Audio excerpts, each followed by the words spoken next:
Palabra Suelta.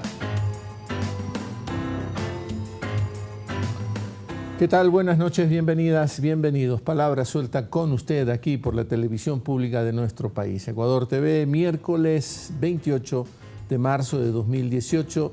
Estamos en vivo, 10 de la noche con 30 minutos. Como siempre digo, probablemente tengamos el valioso aporte de las llamadas telefónicas desde cualquier parte de nuestro país, participando en Palabra Suelta a través de la televisión pública. Felipe Vega de la Cuadra es nuestro invitado, cuencano, psicólogo, pero también con otro montón de oficios, desde titiritero, desde muy joven, teatro, cine y por supuesto escritor.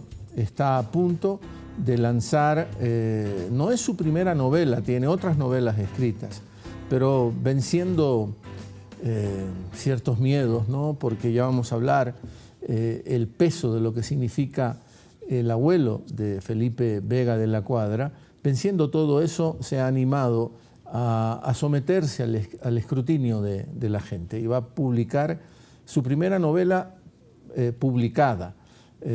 Estaba previsto que sea para el 19 de abril. Ya nos contará Felipe por qué ha diferido esa fecha, por qué ha postergado el lanzamiento de Alma Animal, esta novela de Felipe Vega de la Cuadra. Felipe, gracias por estar aquí con nosotros. Un placer enorme estar aquí, un honor, un gusto, además de estar contigo, hablar contigo, que siempre es constructivo, te rejuvenece ya a nuestra edad, conversar de cosas viejas y de cosas nuevas, cosas actuales, cosas pasadas. Siempre hemos tenido conversaciones muy sabrosas entre nosotros. Y cosas nuevas son tu look, ¿no? Este tipo de corbata. Oye, ¿no? y te voy a decir la razón. Ajá. Siempre he considerado que la corbata larga es una especie de lazo, no con tu apellido, sino sí, un lazo con Z que te sirve para ahorcarte. Ajá. Y como que alguien decía que te corta la mente con el corazón y como que te pone una barrera. En cambio, esto es una especie de moño de regalo que como que le adorna la garganta y a lo que puedes decir en las palabras. ¿Y esta está armada? ¿Ya no llego todavía a eso. Ah, ya. Esta viene con unos ganchitos. No me dejes hacer confesiones íntimas en televisión, pero ya llegaré a las de anudar, que para mí todavía son un misterio. Ajá. Como el de la Santísima Trinidad. Ya esa será una sofisticación total, ¿no? Total. ¿Y has debido armarte de una buena colección de este tipo de corbatas? Sí, es increíble. Yo nunca gasto, porque además no tengo plata, nunca gasto en ropa de marca, más bien busco esas cosas baratas que tienen su atractivo, ¿no? Ajá. Y que a veces están perdidas en los almacenes, así que me encontré 6. En un almacén que no puedo decir cuál es, a un precio bastante sensato, que no supera los $15, y ahí me las compré y me quedé endeudado. Pero también tienes colección de otras cosas, ¿no? Por ejemplo, bueno, medias, los relojes, los lentes. Que ninguno es de marca, ninguno supera los $60, $80. Pero si son atractivos, ahí me lo compro. Ajá. Lentes que tampoco son de marca. Claro. Nunca uso de marca. Y medias que son los atractivos. Las medias con diseños especiales. Con diseños especiales. Porque cuando nos vamos haciendo viejos, y ya nos estamos haciendo viejos, ajá, como que nos queda la compulsión a ponernos al día, aunque sea con un corbatín de moda, que nos hace un poquito menos gastados y menos viejos, ¿no? Yo empecé anunciando esta cuestión de ser nieto de José de la Cuadra, ¿no? Este enorme escritor de la generación de Guayaquil, de los 30, los 5 como un puño, esta generación que marcó la literatura ecuatoriana, que probablemente si teníamos un relativo desarrollo editorial en aquella época, indudablemente era un boom, Era un boom. literario del Ecuador, estos 5 escritores guayaquileños, y José de la Cuadra fue uno de ellos. Y este abuelo te ha marcado, yo decía, es el que te ha puesto como esos miedos para animarte a publicar tus novelas más tempranamente, ¿no? El abuelo ha estado ahí siempre. Este es una ambigüedad tremenda, porque si bien te da la herencia, no solo genética, sino cultural, de haber tenido relación con sus obras desde muy niño, desde que tengo memoria, y con la lectura, la literatura, la escritura, al mismo tiempo te da el sentimiento contrario. No puedo yo llegar a eso, no debo hacerlo. Es como tratar de ocupar su lugar, y es un lugar al que no alcanzas. Ningún nieto alcanza el lugar del abuelo. Y es un peso que te convierte en un escritor secreto, en un escritor como casi para tu consumo, para poder sacar ese fantasma interior, expresarlo en papel y después destruir lo que escribes o guardarlo. ¿Qué es? ¿Una especie de herejía? Es una herejía. Siempre es una herejía irse contra los grandes, ¿no? Creo que esto es generalizado, no es que me pasa solo a mí. Algún día conversábamos con Pepe Carrión, hija del gran Benjamín Carrión, que a los 70 años lanzó su primera novela. Y Pepe me decía, es muy difícil llevar el peso de un padre tan grande, ¿no? Y poder superar el pudor que te da decir, yo también escribo. Y yo creo que a mí me ha pasado eso durante 40 años o más, ¿no? Con José de la Cuadra. Con el abuelo, con el gran abuelo. Por supuesto que no lo conociste, imposible conocerlo. Tu madre era niña cuando muere tu abuelo, ¿no? Sí, sí. Anatula. Anatula. La hija mayor de José de la Cuadra. La hija mayor de José de la Cuadra, y realmente ella se llamaba Anatula, pero protestaba con el nombre de Tula y decía que era Gertrudis, ¿no? Que a la final es Tula en alemán, pero le quedaba muy bien el nombre, era un nombre épico. Pero hay una canción hermosa de los Buenavista. El cuarto de Tula. El cuarto de Tula. El cuarto de Tula, claro. Claro. Agarró candela. Agarró candela. Sí. Un nombre muy caribeño, probablemente. Más bien alemán, ¿no? Más bien germánico. Ya. ¿No? Más bien germánico, pero yo creo que le quedaba muy bien. Mi madre era una mujer muy, muy dulce, muy, muy trabajadora, muy generosa, muy lectora, ¿no? Muy inteligente. Pero era una mujer tenaz, fuerte, firme. ¿Y hablaba de su padre? Mucho, ya. Muchísimo. O sea que tú lo conociste a través de ella también. Yo tengo una versión novelada de mi abuelo. Y no solo por mi madre, sino por mi abuela. Mi abuela me contaba muchas partes de su vida con José de la Cuadra. A ella sí la conociste, a la abuela. Claro, la abuela sí. La abuela le sobrevivió. José de la Cuadra muere muy joven. 37 años, en el año 1941. Y mi madre queda de 11 años. Mi abuela queda muy joven, una vida muy joven, con 3 hijos. Y del tiempo que vivió con José de la Cuadra, ella sabía que yo escribía. Me prestaba la máquina de escribir de José de la Cuadra, que era una máquina portátil con tipos cursivos. Y las primeras cosas siempre las escribía ahí. ¿Y tú creías que la máquina iba a escribir solita? Yo creía que la máquina iba a escribir solita, o me iba a dar el coraje para algún día mostrar mis cuentos a alguien, ¿no? Y mis escritos. Y me contaba muchas historias de José de la Cuadra, muchas míticas, muchas versiones noveladas de él. Entonces yo viví con mi abuelo constantemente, claro, esa parte familiar, pero también hiperbólica de las cosas que hacía, claro, o las cosas que decía, ¿no? Es todo un mito. Es todo un mito. José Ahora, era un mito en la familia. Bueno, él era abogado, él era periodista, escribió en el diario El Telégrafo, en las famosas revistas literarias que tenía el diario El Telégrafo. También fue diplomático, militante político. Socialista, fundador del Partido Socialista. Fue masón, Eso me costó una expulsión en el colegio católico donde yo estudiaba. En Cuenca. En Cuenca. ¿Cuál era ese colegio católico? No vale decirlo. Ah, bueno. pero uno de los profesores, cuando empezó a hablar de la masonería, Ajá. un santo sacerdote, pues empezó a vendernos la historia, nosotros colegiales, primero, segundo curso, de que los masones hacían cenas macabras y comían niños. Y yo le dije, no es cierto, mi abuelo era masón. Y me dijo, nieto de masón, fuera. Y me botaron de clase y hubo todo un problema para poder volver a ingresar a clase. Pero hay que reivindicar también este lado, porque la masonería en el Ecuador es parte de la historia del Ecuador. Ajá. Es parte de la construcción no solo de la independencia, sino también de los partidos socialistas, del Partido Socialista y del Partido Comunista. Eloy Alfaro era masón, ajá, por supuesto que sí. Ajá. Y él fue gran secretario de la Gran Logia del Ecuador en Guayaquil. José de la Cuadra. José de la Cuadra, sí.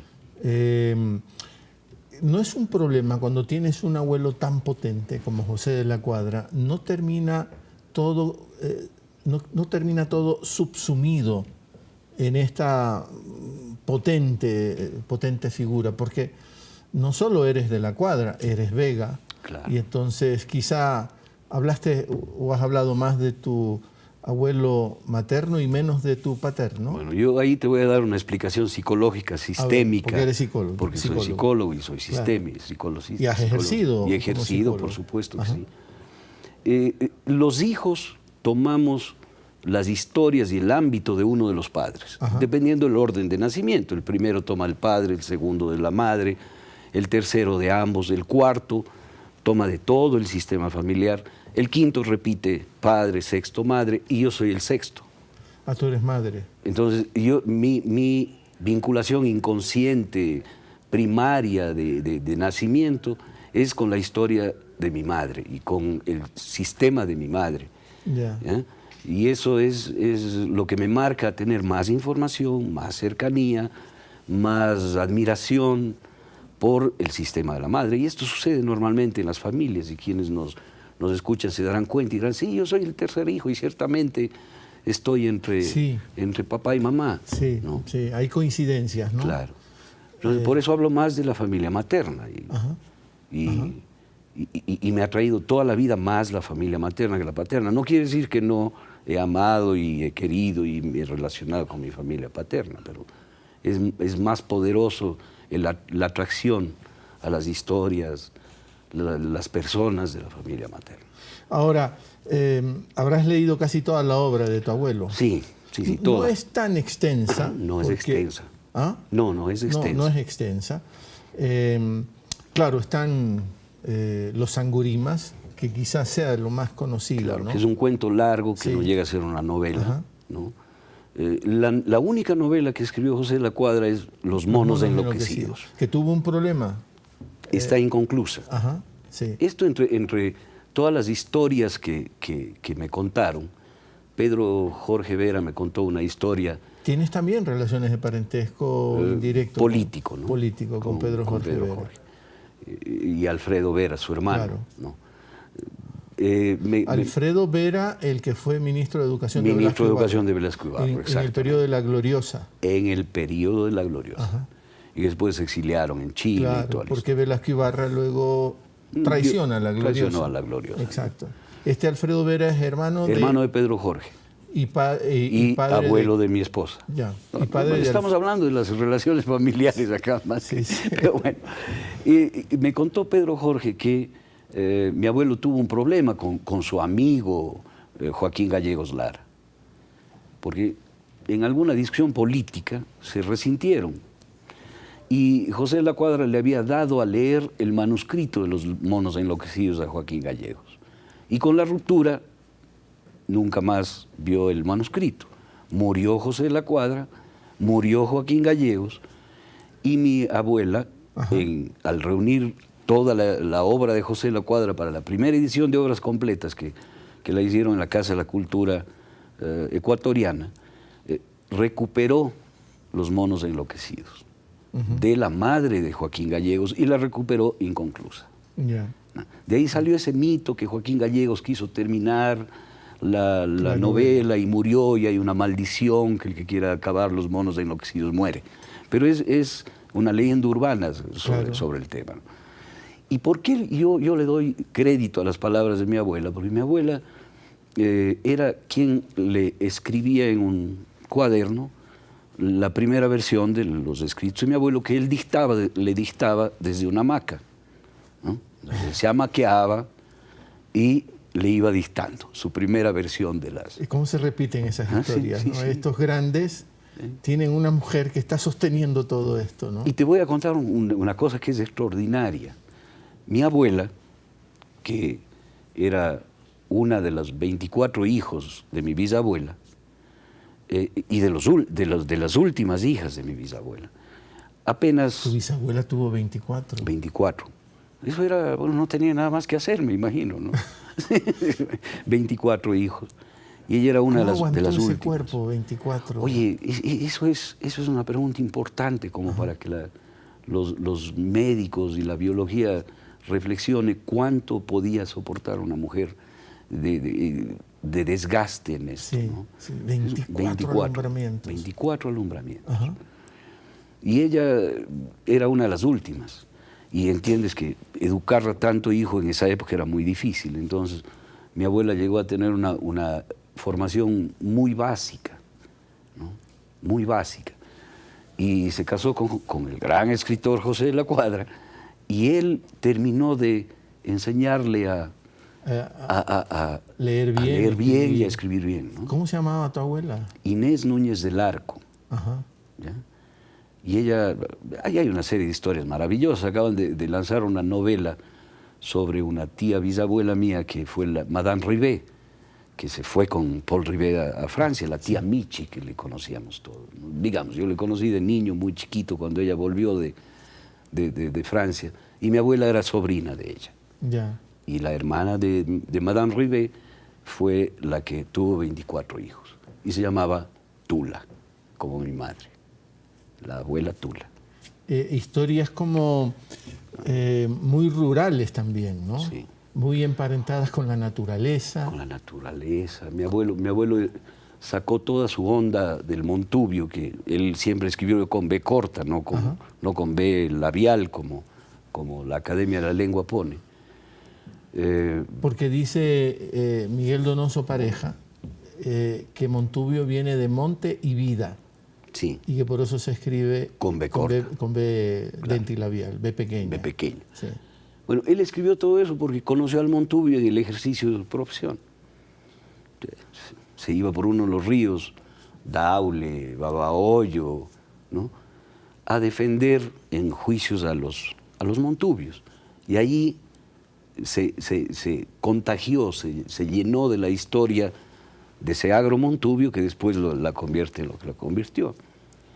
¿Y tú has recorrido alguno de esos escenarios Sí. que ha descrito tu abuelo José de la Cuadra en por supuesto. Ajá.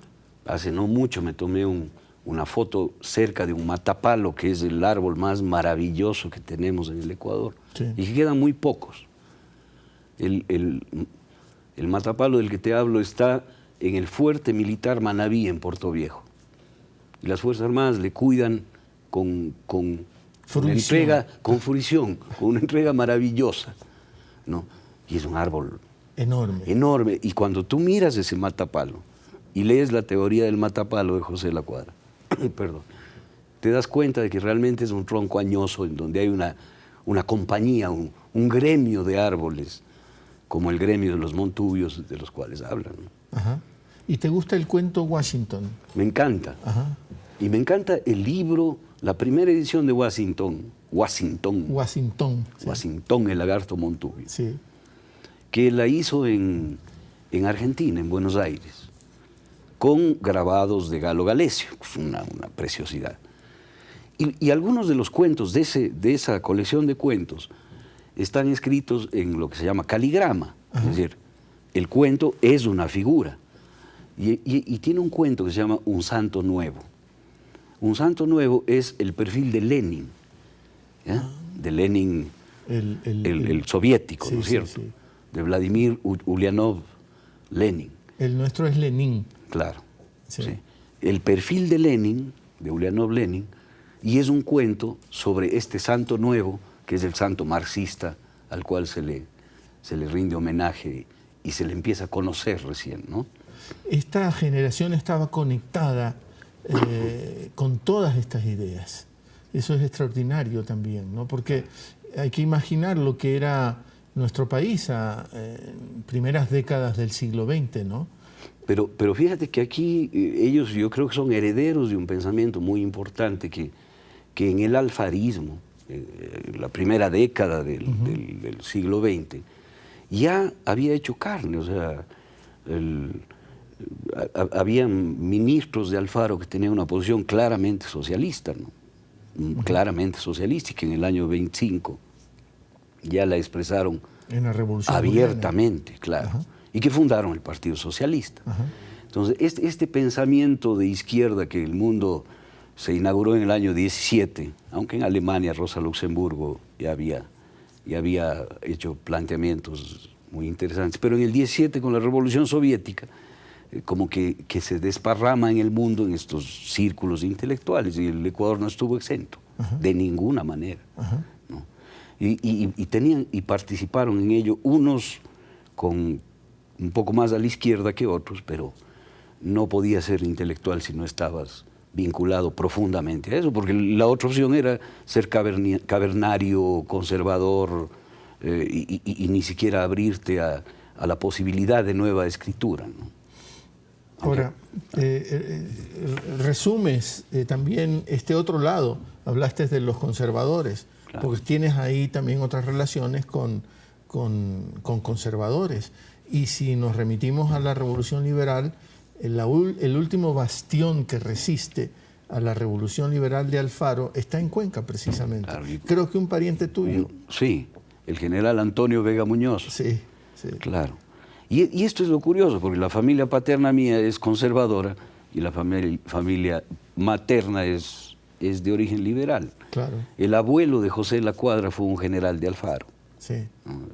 ¿Y cómo eran? ¿Habían discusiones al interior de las familias con estas visiones ideológicas distintas? Sí, pero no llegaban a ser grandes dramas como los que hay ahora. Ajá. En la modernidad, que a veces se han roto amistades, familias, sí, por el tema político. No, yo creo que la época en que yo viví, desde el año 60 que nací, más bien todos mirábamos la política con cierta sorpresa, ¿no? En Cuenca nos sorprendía que llegue Velasco Ibarra o que alguien pinte en una pared "Vota por Córdoba", no sé.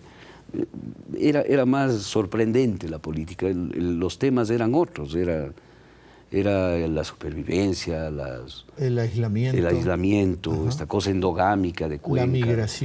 La migración. Porque esa parte de nuestro país tiene una migración muy temprana, Muy ¿no? temprana. Sí. La migración, yo creo que Cuenca migró siempre, ¿no? Siempre. Dentro del país, fíjate que hay una migración importante de Cuenca hacia Manabí. Sí. ¿No? Hay una migración importante de Cuenca hacia Europa, tempranísima, finales del siglo XIX. Y luego, en el siglo XX, hacia la primera mitad, la migración a Estados Unidos, que es una migración gigantesca. Nosotros tenemos un cuencano, que no sé si continuará vivo, que de la migración hacia Europa, que fue uno de los miembros de la Legión extranjera, por ejemplo, ¿no? Un cuencano de apellido Donoso, que le decíamos el Girbo. Girbo es que tiene el pelo sambo, ¿no? El pelo ¿El qué? ensortijado, Girbo. Girbo. Claro. El Girbo Donoso estuvo en la batalla de Bien Dien Phu, en Vietnam. Y era un personaje extraordinario, ¿no? Pero es de las migraciones iniciales de Cuenca hacia Europa, hacia Estados Unidos. Ahora, Cuenca también tiene poderosas conexiones con Guayaquil. Absolutamente. Históricas conexiones. Mira, cuando esto era la Real Audiencia de Quito, la conexión entre Cuenca y Quito era dificilísima. Era una aventura tremenda viajar a Quito. E ir a la sede del Virreinato de Santa Fe de Bogotá era un imposible. Claro. Pero de Cuenca estás a 100 kilómetros en línea de aire con Guayaquil. Claro. Es un salto, pasas la cordillera y caes en Guayaquil. Estás a, qué sé yo, 80 kilómetros o 70 kilómetros en línea de aire hacia Balao. el puerto Bola, que se llamaba, que era el puerto de Cuenca. Entonces tú bajabas de ahí, de Cuenca a Puerto Bola, te embarcabas y te ibas al Callao, a Lima. Eso Claro. explica por qué cuando dijiste, cuando esto era Quito, ¿no? Claro. ¿Por qué no llevamos el nombre de Quito como república, ¿no? Y escogimos Ecuador? Porque hay una división atávica. Claro. Mira que cuando hay el grito de la independencia, y una de mis novelas es justamente sobre el grito de independencia de nuestro actual Ecuador, en el 1809. Quito se declara independiente y Guayaquil y Cuenca se convierten en la oposición abierta y franca y militar a los marqueses quiteños. Guayaquil y Cuenca, a tal punto que Cuenca es nombrada por un tiempo como sede de la Real Audiencia, en una vinculación estrechísima, el gobernador Cucalón en Guayaquil y el gobernador Aymerich en Cuenca. Uh-huh. Y son, Aymerich, que luego es el que va y claro, reprime el levantamiento de Quito. Por supuesto, Uh-huh. que sí. Un salvaje Aymerich. Un salvaje, como. Uh-huh. ¿Verdad? Y Cucalón generó una matanza en Babahoyo, una matanza tremenda, ¿no? de quiteños que estaban en Babahoyo, que era el puerto desde el cual empezaba la travesía por tierra hacia Quito. Aunque ahora, hablando con Frei Beto, me decía, no hay que usar la palabra salvaje con tanta facilidad, ¿no? Ah, Porque sí, claro. los salvajes más bien tienen una cercanía tan estrecha y profunda con la naturaleza, ¿no? Son nuestros pueblos, ¿no? Entonces él decía, hey, cuidado con el uso de esa palabra, ¿no? Podría ser... Entonces, digamos, inhumana. Exacto. Una matanza inhumana. O bárbara. O va. También podríamos decir que los bárbaros no eran tan bárbaros. Sí, ¿no? sí. Podríamos hacer una defensa. Déjale como matanza. Y toda matanza es vergonzosa, ¿no? Exacto. Y repulsiva. Ajá. Pero esta división del territorio se ha mantenido hasta muy la actualidad. Sí. O sea, esta competencia entre Quito y Guayaquil, esta negación de Cuenca. ¿Y qué hace que Cuenca se convierta tendencialmente en ciudad progresista, a pesar de ese origen muy conservador? Como su nombre lo indica, Cuenca es un cuenco. Ajá. Es un lugar rodeado de montañas que tiene un desarrollo endogámico. ¿Verdad? No endogámico, sino endógeno, Ajá. para Hacia ser adentro. precisos, hacia adentro. Ajá. Y ese desarrollo endógeno no solamente es industrial, no solamente es comercial, no solamente es urbano, también es ideológico. Y de pronto esa Cuenca conservadora, tremenda, elige todos sus asambleístas, diputados en esa época, socialistas. Cuenca rompe con los cánones de moral y buenas costumbres, permitiendo que se presente en los cines de la ciudad el último tango en París, y era la conmoción brutal. Había que ir a Cuenca. Había que ir a Cuenca, Sí, a ver. Yo sí, era muy sí. niño, no Sí. podía entrar, pero esas rupturas también devienen de esta cosa endógena, ¿no? De estar encerrados en un mismo lugar, y las tensiones empiezan a producir dialécticamente condiciones diferentes, ¿no? Ajá. Ajá. Pero Cuenca vivió momentos muy difíciles de anticomunismo, Sí. de ataque al socialismo, Sí. que fueron superados, y después se dio la vuelta a la tortilla, ¿no? Ujú. ¿Y ahora en qué momento está Cuenca? ¿Qué piensas tú? ¿Hay un retorno a ciertas tendencias conservadoras? Yo creo que está en la crisis de crecimiento. Ya. Dejó de ser la ciudad pequeña, donde estas dinámicas de conflicto y de crecimiento de todo tipo se manifestaban, a volverse una ciudad desconocida ya, ¿no? Sin esta lógica de muy barrial. El crecimiento la ha desbordado, las migraciones hacia afuera y hacia adentro la han transformado. Creo que está en un momento de crisis Cuenca, que sufrirá toda ciudad, y después pasará a ser una ciudad grande, con todo lo que eso conlleva, una ciudad que se vuelve extraña, que se vuelve anodina, que pierde personalidad, que pierde relaciones entre personas. Y también hay familias cuencanas que han acumulado enormes fortunas materiales. Por el desarrollo local, es decir, esto es obvio. Ajá. Y desde ahí se han proyectado muy bien hacia otros ámbitos. Eso demuestra la potencialidad que tienen las ciudades ecuatorianas. Ambato es algo parecido, ¿no? Ajá. Ambato tiene su propia dinámica, Riobamba, estas ciudades intermedias Sí. que tienen, se vuelven más evidentes ciertas dinámicas que en una ciudad grande, en donde ya simplemente es un número más, no conoces a nadie, vives 15 años en una torre de departamento y no sabes quién vive en el piso tercero ni en el departamento 501. O sea, Estás hablando de Quito, parece. de Quito, Ajá. de Quito. Pero esta es la dinámica de las ciudades. Ahora, para volvernos un poco a la literatura de los 30, que era una literatura rural, Sí.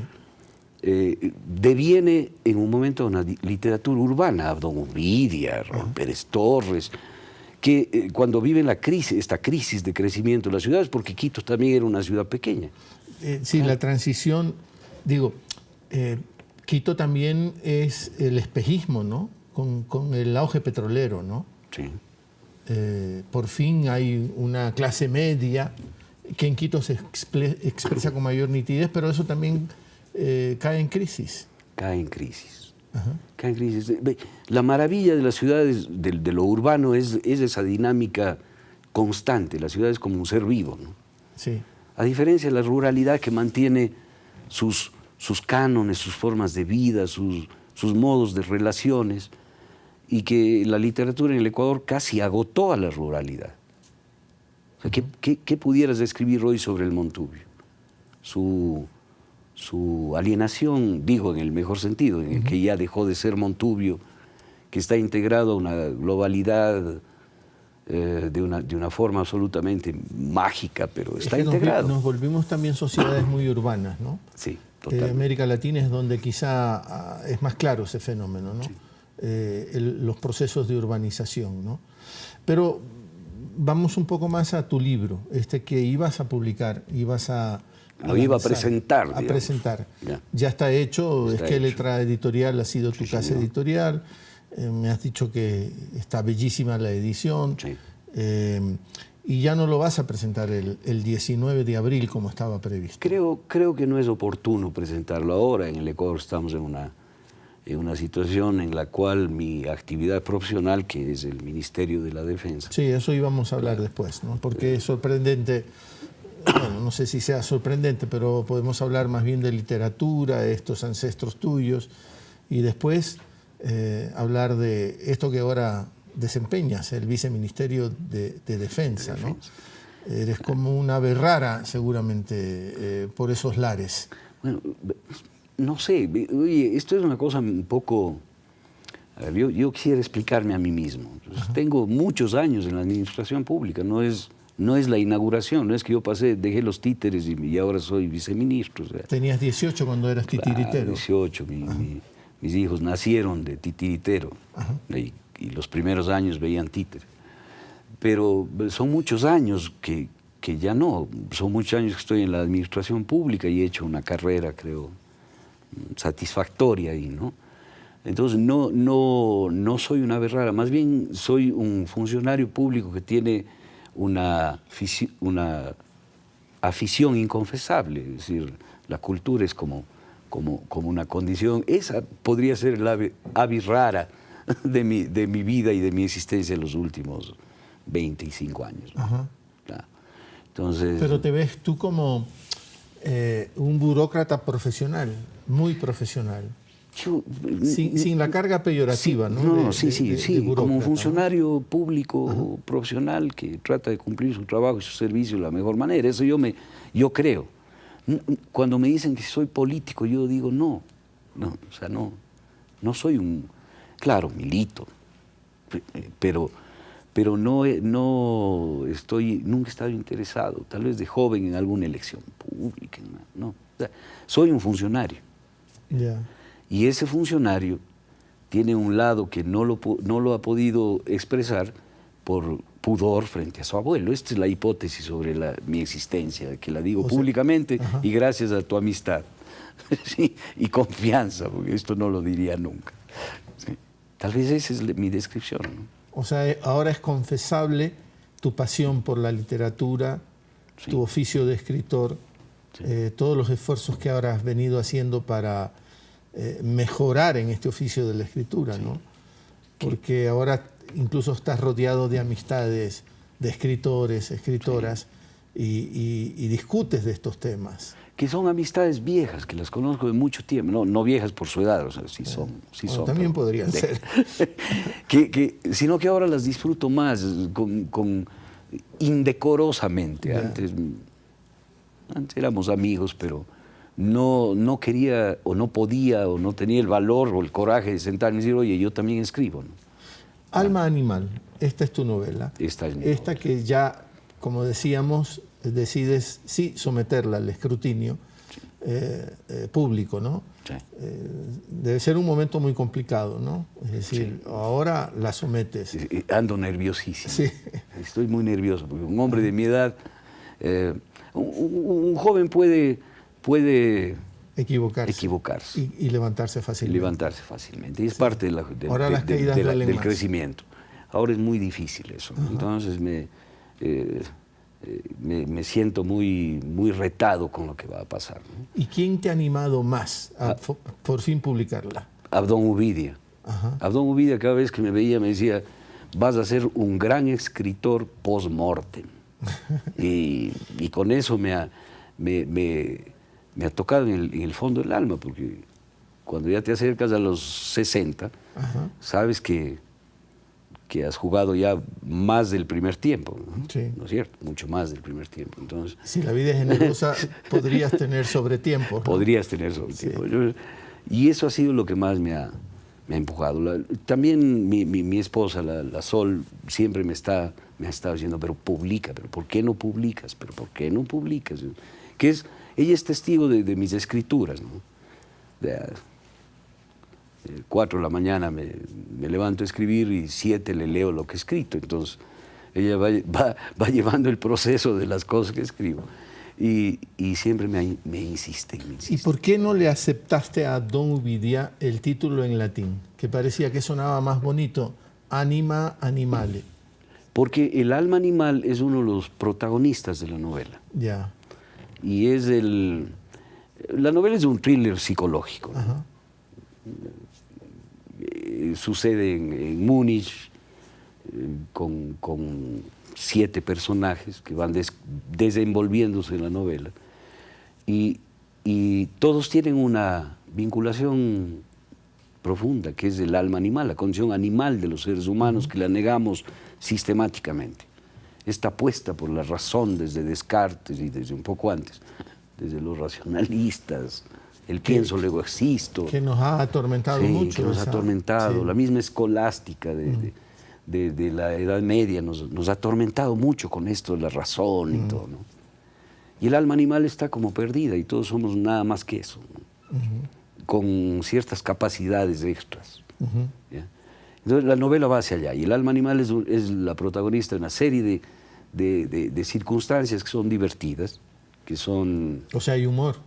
Hay humor, hay tensión, hay suspense, hay muchas cosas poéticas. La novela va a gustar, yo sé que va a gustar. Eso es lo que me digo todos los días, porque si no gusta va a ser un impacto muy grande en la apuesta que estoy haciendo ahora, ¿no? La otra vez leíste un pedazo de 2 o 3 párrafos de tu novela, que era una suerte de diálogo con Dios, ¿no? No sé si es exacto. No es exacto. Es la reflexión. Hay un joven cocinero que se llama Odell, uno de los personajes, al que en el restaurante donde trabaja le dan la faena de matar patos, gansos, conejos, no es un gallinas. Diálogo, pero sí es un reclamo. Y él hace una reflexión ante el asco que siente por faenar animales y matarlos, diciendo, bueno, ¿por qué Dios disfruta estas cosas y no me tiene compasión? Yo soy tan víctima como mis víctimas. Esta es un poco la idea. Y hay varias reflexiones por ese estilo. la cocina. A mí me gusta cocinar Sí. y Odell, que es uno de los personajes, hace una argumentación sobre la cocina impecable, sobre la cocina japonesa, en donde tú no ves un pedazo de animal pataleando, sino ves un cubo de carne, de una textura, de un color y de una turgencia especial que no se te ocurre mirar ahí una vaca, ¿no? o un pez, simplemente juegas con colores, texturas, formas. Entonces, hasta la cocina se desanimaliza. Esta es un poco la teoría de toda la novela. Yeah. ¿No? Ahora, seguramente eso te ha pasado ejerciendo la psicología, es decir, cuando ves la condición humana y la tienes que soportar a veces con toda su dureza, ¿por qué me toca a mí y por qué yo tengo que soportar todo esto? Claro, la novela es también un reflejo de mi profesión. Los 7 personajes tienen relaciones con psicólogos. Ajá. Y en esa relación terapéutica se va descubriendo toda la trama de la novela, ¿no? Yeah. Que a la final no sabe si es una locura colectiva o el cumplimiento de una amenaza racional y esperable en la sociedad humana, ¿no? No quiero contar mucho porque no le voy... A mí me pasó cuando leí El nombre de la rosa, una cosa terrible, ¿no? Sí. Que en la solapa de la edición que pude comprar de muy joven, con los pocos recursos que tenía, decía en la solapa, y al final se descubre que el asesino es el venerable Jorge.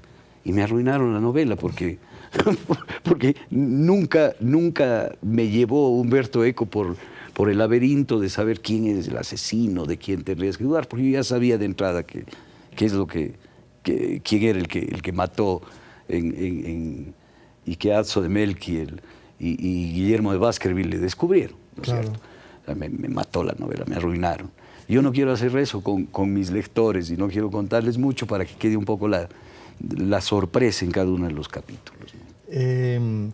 Bueno, la verdad es que someterse a los lectores es un ejercicio complicado, ¿no? ¿Te ha dicho el editor cuántos ejemplares en la primera edición? Entiendo que vamos a estar por alrededor de 1000. Ya. Vamos a ver cómo va con eso. Ya, ese es el número que se estila, ¿no? Para Ecuador, sí. En el caso ecuatoriano. En el caso ecuatoriano, sí. Ahora, a mí me sorprende que en Estados Unidos se hagan ediciones de 5 millones de ejemplares. Sí, pero esos son los llamados bestsellers, ¿no? Pero se hacen 5 millones de ejemplares, es decir, hay 5 millones de lectores que compran libros, sean bestsellers o no. O sea, ojalá el Ecuador algún día pueda tener la capacidad de comprar 100.000 libros, que sería una maravilla, ¿no? ¿Cuál será el hábito de lectura en sociedades comparables o parecidas a la nuestra, ¿no? Yo creo que anda por cantidades similares. Posiblemente, pero habría que ver qué lee la gente. Ajá. Yo sostengo que la gente lee, el común lee, pero habría que ver qué lee, en qué soporte lee, Ajá. qué tipo de lecturas tiene. Ajá. Otra cosa es hablar de literatura y consumidores de literatura, que a mí me ha sorprendido en los años que viví en España, la Feria del Libro de Madrid, la cantidad, 1 millón de personas en esa feria comprando literatura, la gente leyendo. No digo que sean más cultos o menos cultos que nuestra sociedad, eso no es el baremo, ¿no? Ni es la forma de medir, pero tú sí miras a la gente de todas las edades leyendo en el metro Sí. o en Buenos Aires. Potentes casas editoriales también explican Casas, un poco claro. eso, ¿no? Grandes casas editoriales que hay Costumbre de leer, yo creo que es una costumbre, no es una posición cultural, es una costumbre. Si de niño te leyeron, y yo eso le reconoceré siempre a mi madre, que nos leyó desde que yo recuerdo, ella leía. No te habrán leído todo lo de tu abuelo. Porque... Chumbote fue para mí un descubrimiento prohibido cuando ya era adolescente y pude robarme un libro y leer Chumbote y su acción masturbatoria ante el cadáver de la dueña de casa, ¿no? Pero nos leía cosas... ¿Y pensaste que el abuelo era medio perverso? No. Para cuando pude leer esos, o La Tigra, Ajá. cuando pude leer donde el ternerote naranjo era el hombre que se desgastaba con las hermanas. Pues, cuando pude leer eso ya tenía una versión clara de la vida, de la sexualidad, de la literatura, de lo que podía ser la literatura. Ya había leído otras cosas que me quitaron la venda de los ojos frente a las realidades del mundo, ¿no? Volvamos a la novela, ¿no? Alma Animal, que no la vas a publicar, que no la vas a presentar, ya está hecha la novela, ya está lista. Has visto ya seguramente los libros finalizados, te lo ha enseñado Ramiro Arias, hermoso, de Esqueletra, y has disfrutado viéndolo, ¿no? Extraordinario. Es un fetiche el libro también. Claro. Le has dado las vueltas, has solido. Leer, pasar las páginas. La goma del lomo, el diseño de las portadas, maravilloso. Todo eso, ¿no? Has decidido no presentarla el 19 de abril por la situación. Por la situación. Sobre todo por los 3 periodistas del diario El Comercio, señor, secuestrados. Sí, señor. Y porque yo soy viceministro de Defensa, yo no puedo en este momento hacer un acto que tiene para mí una connotación festiva. Es una situación que demanda de mí toda la acción y todo el recurso intelectual, humano, moral, personal. Entonces he decidido detener eso. Estás en eso ahorita. Sí.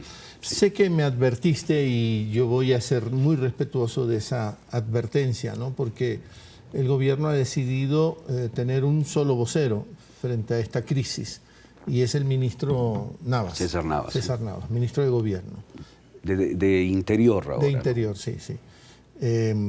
Y a través de él se canaliza toda la... Y eso está bien. Toda la vocería. Eso está muy bien. No quiero detalles ni nada de eso, romper este pacto que tenemos, ¿no?, para este encuentro. Pero sí podríamos quizá topar ciertas cosas que tú me decías el otro día.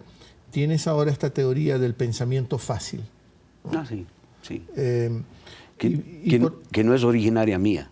Esto es, el Abdón Ubidia, en un cuento, habla del pensamiento fácil, y a mí me parece de la razón fácil. Él habla haciendo un poco parangón con el pensamiento kantiano de la razón pura, la razón crítica, la razón práctica, y él dice la razón fácil. Entonces yo le estiré un poquito y digo el pensamiento fácil. El pensamiento fácil es el que llevó a 6 millones de judíos a los hornos crematorios y los campos de exterminio. Pensamiento fácil de una sociedad golpeada, de una sociedad que tenía una hiperinflación, una sociedad que fue vuelta a golpear la sociedad alemana con el crash de la bolsa de Nueva York en los años 30, que fue golpeada en la guerra del 14 al 19, y que el pensamiento fácil le hizo creer, hizo este constructo social, que todo era culpa de los judíos. ¿No? Entonces, en la situación que vive el país, tampoco podemos caer en el pensamiento fácil. Sí, porque, por ejemplo, gente que dice la desaparición de la base de Manta explica todas estas cosas. Eso es pensamiento fácil, absolutamente fácil, ¿no? Que en sí mismo tiene un error, en sí mismo tiene error. Parte de error y llega a conclusiones erróneas. Esto es el pensamiento fácil. La situación que se vive en la frontera es una situación que deviene de una serie de dinámicas que ha vivido Colombia durante varias décadas. Estábamos un poco como advertidos en las reflexiones que hacíamos, en el sentido de, a ver, si Colombia va a llegar a acuerdos de paz con las FARC, tú también reflexionabas el otro día y decías, dentro de las FARC, sí, por supuesto hay un porcentaje de gente que lo hace animados por unos principios. Por una ideología, ideológica, cualquiera sea. Ya, pero hay un porcentaje también que aprendió a disparar.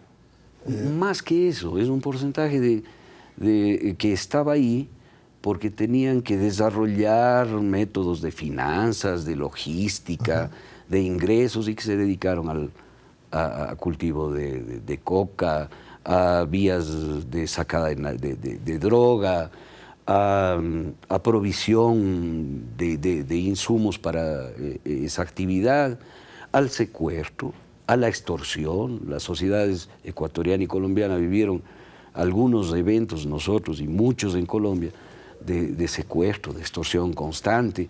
Y esas redes que tenían esa actividad delictiva entramada con esta otra cosa ideológica, no se iban a desmovilizar, no tenían por qué desmovilizarse, más bien ganaban con la desmovilización. Y de eso estábamos advertidos, yo decía, porque se afirma la paz con el Estado colombiano en nuestra frontera norte, y ahora ¿qué va a pasar? ¿A qué se van a dedicar todas esas personas? Y tenemos que tener cuidado, decíamos. Mira, Naciones Unidas hace una evaluación de cuánto aumentaron los cultivos de coca en la zona de Nariño especialmente y Putumayo, que son 2 departamentos sureños de Colombia, y se ha multiplicado por 3. Es decir, la actividad pudo desarrollarse sin ninguna cortapisa. Los que hacían eso para la guerrilla, este rato lo hacen para sí mismos. Además, no hay que olvidar que hubo un momento en ese proceso de esa relación terrible, de esa guerra casi sin fin que vivió Colombia, que vive Colombia, el Estado formal cedió territorios. Por supuesto. Y esos territorios eran, no había la presencia de un Estado. Hasta el día de hoy. Hasta el día de hoy. Y una de las metas de Colombia, hablando con todo respeto de nuestro hermano país, una de las metas es llegar a copar ese territorio tal vez en una década. ¿No? El problema es que, ¿qué va a pasar con nosotros que sí tenemos nuestro territorio copado durante esa década? Es decir, el problema es nuestro. Querrámoslo o no lo querramos. Es nuestro. Pero me imagino que en los gabinetes binacionales le hemos planteado eso a Colombia. Por supuesto, y con mucha firmeza. El día sábado en Tulcán lo hicimos con mucha firmeza. Necesitamos presencia. Y con mucha apertura de Colombia para el tema. ¿No? Con mucha apertura, con mucho compromiso. Que eso hay que reconocerlo. ¿No? Pero nosotros hemos planteado con mucha firmeza ese tema, porque mientras Colombia no tenga presencia en sus territorios, nosotros estamos frente a una amenaza no solo asimétrica, sino fantasmagórica, y con un límite de acción que nos establece el límite político internacional que para estos grupos no existe. Que incluso se acostumbraron a esa no existencia. Por supuesto. No, existía antes.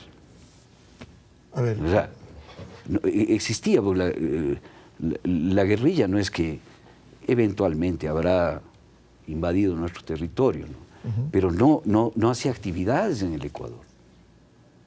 Estos grupos delincuenciales de narcotráfico, grupos armados organizados como se les categoriza, para ellos no existe un límite político. No tienen una acción política, tienen una acción de delincuencia transnacional. Ellos actúan igual en donde sea. Les importa si es Ecuador o Perú o Colombia, porque Perú también tiene un límite en el Putumayo. Además reflexionábamos también y decíamos, estos grupos delincuenciales traficarán con lo que sea. Ah, por supuesto. Esto no es solo narcotráfico. Esto se cruzará con tráfico de armas, de explosivos, incluso personas. Tráfico de personas, minería ilegal y otros problemas que son los problemas de hoy, que son novedosos para nosotros. No es que no estamos preparados para enfrentarlos, son novedosos y requieren un proceso de crecimiento con el manejo del problema, ¿no? Yo creo que esto no es pensamiento fácil.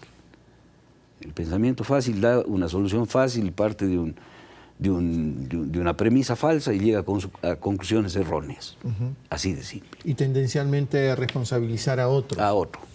Los judíos son los culpables, entonces hay que matarles a todos, ¿no?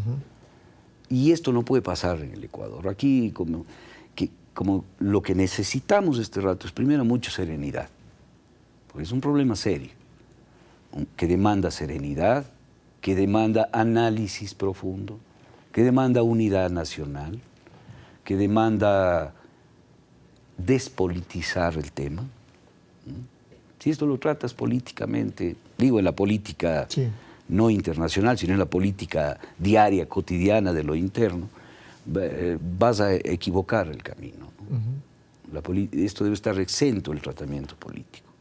Dentro del tema de la vocería que ya hemos advertido, tú no eres el vocero que canaliza todo lo que se tenga que informar alrededor de este tema, las familias de los 3 periodistas, ¿se está dialogando permanentemente con ellos? Por supuesto, desde el primer momento. Ajá.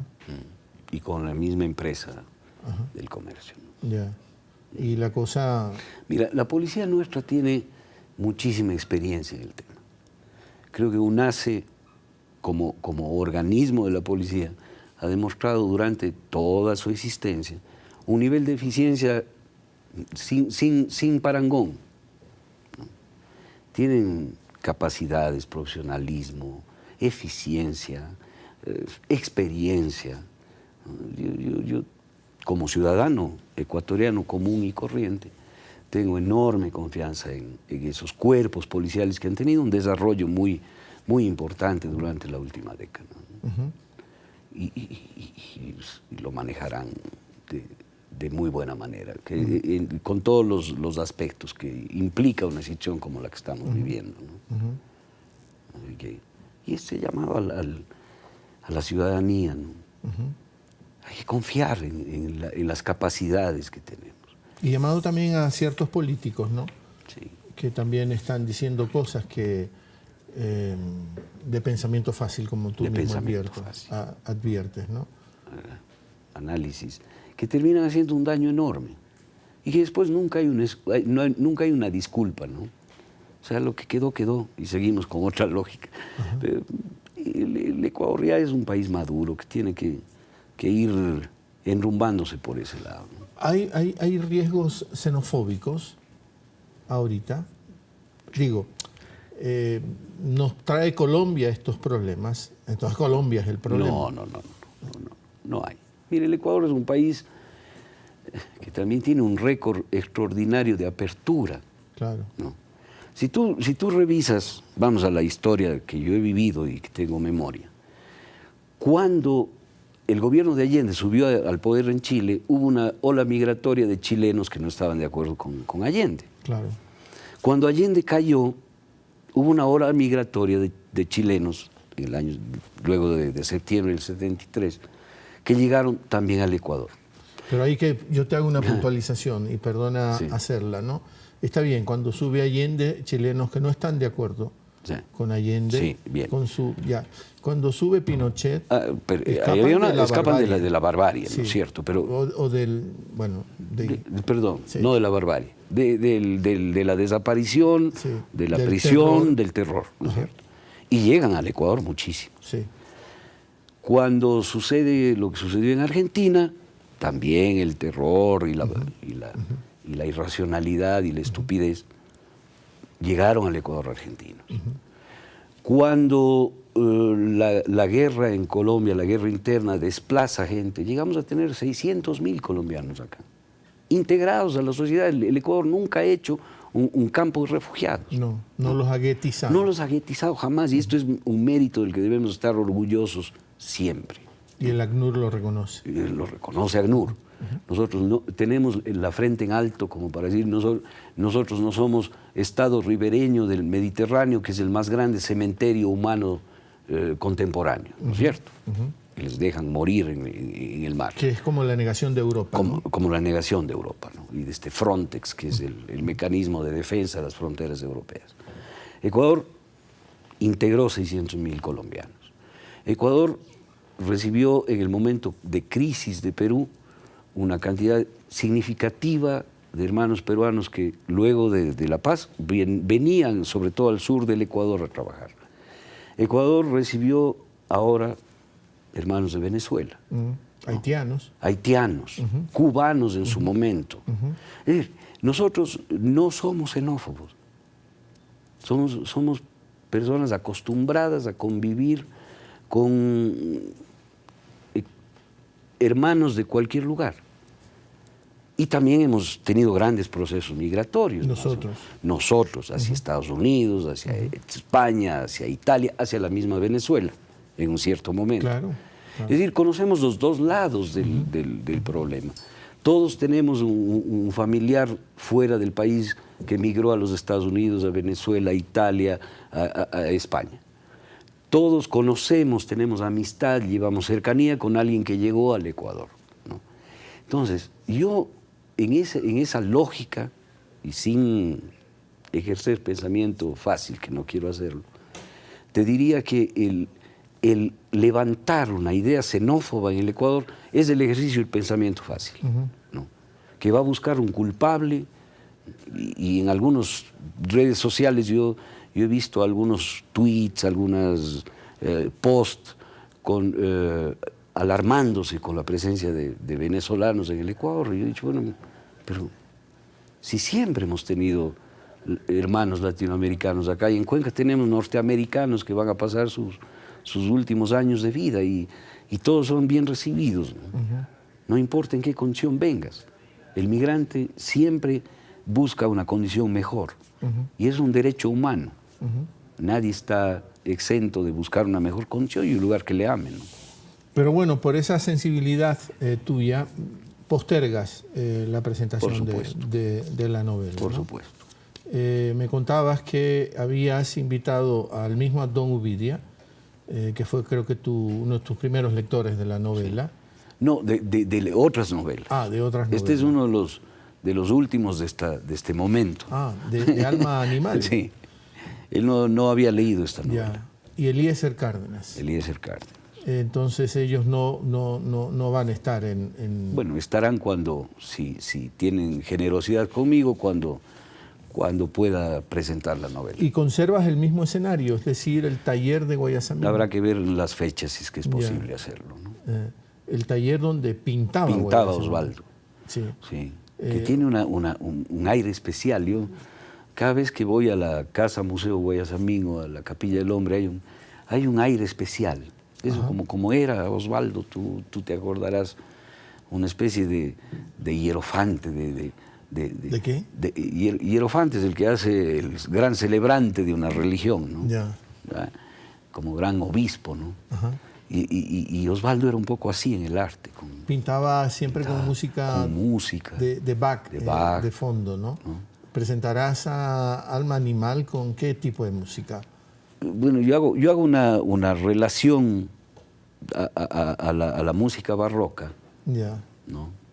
Porque una de los personajes es una bailarina, y la hipótesis que desarrollo ahí es que el rococó europeo y el barroco europeo fue la unión entre el dolor y la belleza, el dolor y el placer. Ahí está Donatien Alphonse de Sade, sus novelas en donde el dolor y la virtud se unen, ¿no? Lo peor y lo mejor. Y la moda era también cosas dolorosas, que se apretaban las mujeres, pero quedaban bellas, ¿no? Y el ballet es eso, dolor, forzarse y para hacer algo bello. Y la música barroca es eso. Y ahí hago referencia a la Pasión según San Mateo de Bach, que tienes, en el dolor más bestial tienes entradas de violín festiva, ¿no? Al lado de lo que te llevan los oboes, ¿no? un marco doloroso y de pronto una cosa vibrante de los violines. Entonces, no quedaría mal la música barroca. ¿Y eso pasa en tu novela? Pasa también. Entre el dolor y lo festivo. Y lo festivo. Ajá. Sí, sí. Y ahí esperas que el lector, la lectora, no deje caer el libro de sus manos. Espero que no. Ajá. Espero que no. A los que han leído hace rato no han dejado caer el libro. Sí. Esa es una buena prueba, para un una libro, ¿no? ¿Cuántas páginas tiene el 300. Ajá.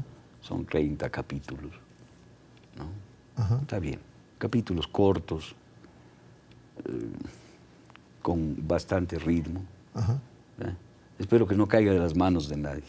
Bueno, y también sería quizá oportuno que te animes a cocinar esa noche. No, imposible. No, ya no. Estarás en otra... Y de plazo me das una escoba y dejo... No, digo, porque por la condición de chef, lo cual está por verse, ¿no? Yo decía que el epitafio que me pongan el día que me muera es: aquí yace Felipe Vega, que vivió muchas vidas. Muchas vidas. Vida de artista, de titiritero, de músico, de cocinero, de actor de cine, de diplomático, de psicólogo. Yo creo que es una respuesta a este mundo absolutamente especificista. Ajá. Tú tienes que ser especialista en el oído derecho, ¿no es cierto? Como en la banda esa de la industrialización, ¿no? Exactamente. Solo tú pones esto. Eso, lo que decía Carlos Marx, que es la alienación. La alienación es que no eres dueño de la obra completa, el artesano que hace una silla, sino de la pata izquierda. Sí. Y no sabes lo que vas a hacer. El clavito que va en la pata izquierda. Que va en la pata izquierda. Y en el Renacimiento, porque habían llegado a una situación más o menos similar con las distancias, el Renacimiento te genera un ser completo, que vuelve a este ser que era médico, matemático, poeta, pintor, ingeniero, militar. Si tú ves la vida de Leonardo da Vinci, él era desde militar, que construía armas, hasta ingeniero naval, era ingeniero aeronáutico, y además era el más grande pintor que ha parido este planeta, y además era filósofo, y además era anatomista. Claro. ¿No? El Renacimiento, cualquier momento del Renacimiento es que el ser humano acopia todo lo que puede. Podría decirse que surge la idea del intelectual en el Renacimiento. De alguna forma, pero era un intelectual práctico también. Ajá. No era el escolástico de la Edad Media, que se dedicaba solo a el ejercicio del intelecto, ¿no? Santo Tomás de Aquino, no sé, y las escuelas, la escolástica, ¿no? Sino más bien invade todos los campos prácticos, ¿no? Los campos de producción de bienes, de producción de facilidades, de administración. Entonces, dándome explicaciones sobre por qué mi vida ha sido como es, ¿no? Ha sido y es como es. ¿No? Yo digo, tal vez soy una especie de ser del neorrenacimiento, sin querer ser petulante con esto, que trata de acopiar todo para ser más holístico, más de la globalidad y no de una cosa específica de conocimiento que al final me mata la vida. Empiezas a oír esa musiquita de fondo, ya nos advierten que tenemos que irnos, ¿no? Ya, muy bueno. Esta es la cortina de característica de palabras se nos sueltas. va el tiempo, yo no sé cuánto tiempo hemos estado, pero es extraordinario. Muchas gracias por haber estado aquí. No te puedo desear suerte en la presentación de tu libro porque ahora no sabemos cuál va a ser la fecha de presentación de Alma Animal. Y estarás ahí.